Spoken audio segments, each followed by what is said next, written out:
ప్రేక్షకులకు నమస్కారం. ప్రశాంత్ కిషోర్ ఈ పేరు గత 2.5-3 సంవత్సరాల నుంచి ఆంధ్రప్రదేశ్లో బాగా చక్కర్లు కొడతా ఉంది. ఎప్పుడైతే ప్రశాంత్ కిషోర్ వచ్చి వైఎస్ఆర్సీపీకి బ్యాక్ అండ్ స్ట్రాటజిస్ట్ గా వచ్చారో ఆ రోజు నుంచి తెలుగుదేశం ఎన్నడూ లేని విధంగా ఒక స్ట్రాటజిస్ట్ ని కానివ్వండి, సెఫాలజిస్ట్ కానివ్వండి, ఆయన్ని టార్గెట్ చేసి వ్యక్తిగతంగా టార్గెట్ చేయడం మొదలెట్టారు. కొన్ని రోజుల పాటు ప్రశాంత్ కిషోర్ కి జగన్ కి పడట్లేదు, వెళ్ళిపోయాడని చెప్పి ప్రశాంత్ కిషోర్ కి 300 కోట్లు ఇస్తున్నారని చెప్పింది. అలాగే ప్రశాంత్ కిషోర్ మీద రాయకూడని రాతలని రాశారు. At the same time Prashant Kishor ఇప్పుడే నవరత్నాలు అలివి కాని స్కీమ్స్ చెప్పాడని చెప్పింది. ప్రశాంత్ కిషోర్ అక్కడ క్యాండిడేట్లు మార్చాలి, ఇక్కడ క్యాండిడేట్లు మార్చాలని చెప్పి యాక్చువల్ గా ఒక స్ట్రాటజిస్ట్ అనే అతను స్ట్రాటజీ మాత్రమే చెప్తాడు. ఆ క్యాండిడేట్ మార్చండి, ఈ క్యాండిడేట్ మార్చండి అని ఎక్కడ చెప్పరు. ఫర్ ఎగ్జాంపుల్ ఆయన చెప్పిన స్ట్రాటజీ ఏంటంటే ఆంధ్రప్రదేశ్ లో ఉన్నటువంటి కులాలు, మతాలు ఇవన్నీ కన్సిడరేషన్ చేసుకొని ప్రతి పార్లమెంట్ నియోజకవర్గంలో ఒక పార్లమెంట్ స్థానం, 7 అసెంబ్లీ స్థానాలు ఉన్నాయి. సో కాంబినేషన్ ఆఫ్ ఎలక్షన్స్ రెండు కలిపి ఒకేసారి వస్తున్నాయి కాబట్టి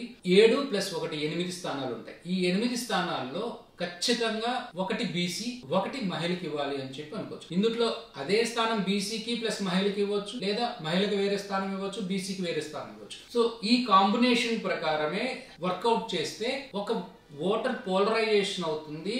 ఈ బీసీ పార్టీ తెలుగుదేశం అనే ఫ్యాక్టర్ ని చాలా వరకు దెబ్బ కొట్టొచ్చు అనేది ఒక స్ట్రాటజీ. ఈ స్ట్రాటజీ ప్రకారం ఫర్ ఎగ్జాంపుల్ మీరు ఆ చివరి నుంచి ఈ చివరి వరకు ఉన్న 25 నియోజకవర్గాలు తీసుకోండి. దాదాపు 70 to 80% ఖచ్చితంగా ఒక్కొక్క నియోజకవర్గంలో ఒక లేడీకి అయితే అవకాశం ఉంది. ఫర్ ఎగ్జాంపుల్ గుంటూరు పార్లమెంట్ లో సుచరిత ఉన్నారు, ఎస్సీ మహిళ. ముస్లిమ్స్ బీసీ ముస్తఫా ఉన్నారు. నర్సరావుపేట తీసుకుంటే నర్సరావుపేట పార్లమెంట్ లో విడుదల రజనీ గారు బీసీ మహిళ.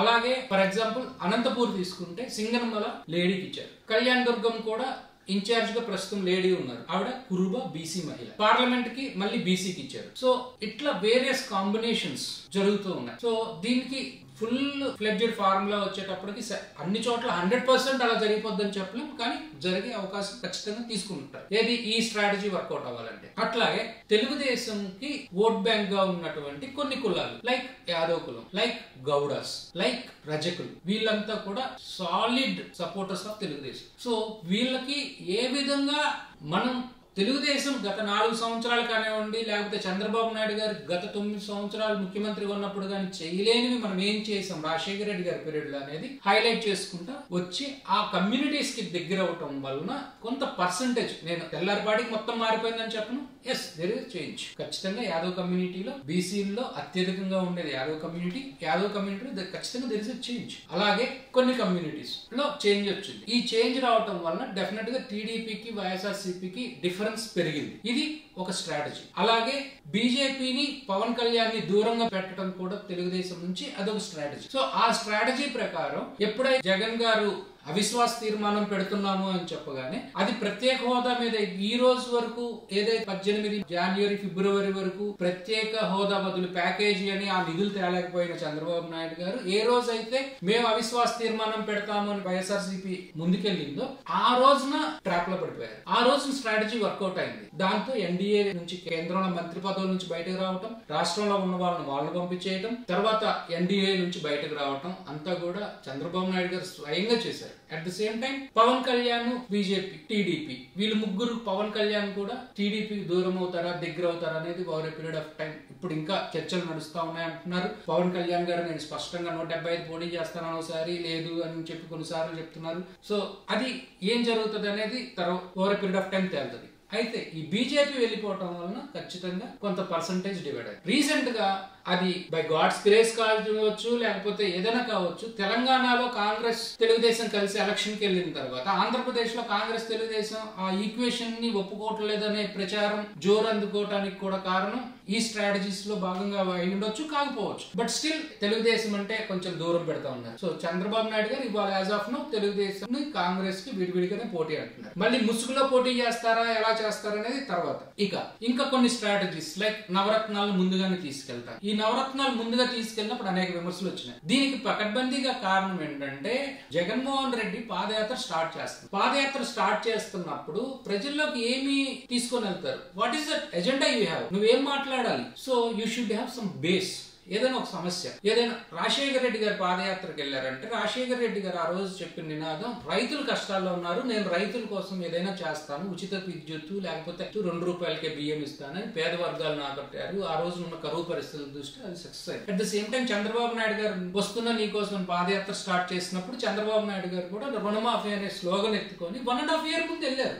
ఎలక్షన్ కి 1.5 year ముందు వెళ్ళారు. అక్టోబర్ 2012 నుంచి స్టార్ట్ చేశారు. So nothing wrong. అయితే నవరత్నాలు ఎప్పుడైతే జనాల్లోకి వెళ్ళటం మొదలెట్టినాయో ఫస్ట్ చేసిన స్లోగన్ ఏంటంటే మీరు ఈ డబ్బులు ఎక్కడి నుంచి తెస్తారన్నారు. వైఎస్ఆర్సీపీ శ్రేణులు కానివ్వండి, ఈ అందరూ కూడా మేము గవర్నమెంట్ లోకి వచ్చాక ఎలా చేస్తామనేది ఎలక్షన్ ముందు ఖచ్చితంగా అనౌన్స్ చేస్తామని చెప్పారు. సో చంద్రబాబు నాయుడు గారి ఆలోచన విధానం తెలిసి ఆ ఎక్స్పెక్ట్ చేసినటువంటి స్ట్రాటజిస్టులు కానివ్వండి, పొలిటికల్ లీడర్స్ కానివ్వండి, ఎవరైనా చంద్రబాబు నాయుడు గారు పెన్షన్ 2000 చేస్తే నేను 3000 చేస్తానని చెప్పి జగన్ ముందుగానే అనౌన్స్ చేశారు. సో ఇది కూడా స్ట్రాటజీలో భాగం. సో ఇప్పుడేమో ఉంటుంది, ఆయన 2000 రూపాయలు పెన్షన్ ఇచ్చినా గానీ జనాలు ఆల్రెడీ జగన్ అనౌన్స్ చేశారు కాబట్టి నువ్వు అనౌన్స్ చేసావు అనేది క్యారెక్టర్ అసాసినేట్ అయిపోయింది. చంద్రబాబు నాయుడు నమ్మట్లేదు. అలాగే డబ్బులు ఎక్కడి నుంచి వస్తాయని ప్రశ్నించినటువంటి చంద్రబాబు నాయుడు అండ్ బ్యాచ్ కి ఇవాళ రోజున కరెక్ట్ గా సమాధానం దొరికింది. మరి మీరు డబ్బులు ఎక్కడి నుంచి తెచ్చిచ్చారు ఇవాళ? సో ఇలాంటి అన్ని కూడా సమాధానాలు దొరకటమే ఒక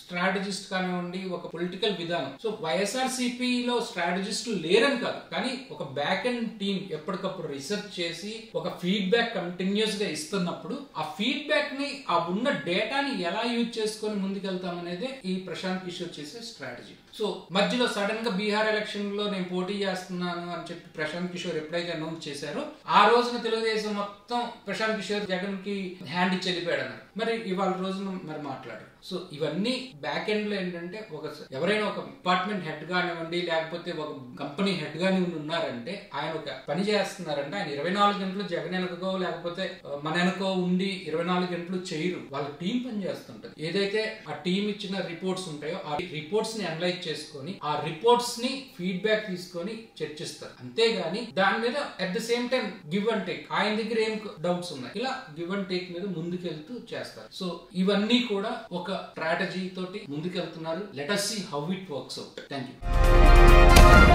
ఈ వీడియో కనుక మీకు నచ్చితే లైక్ చేయండి. మా ఛానల్ ని సబ్స్క్రైబ్ చేసుకోవడం మాత్రం మర్చిపోకండి.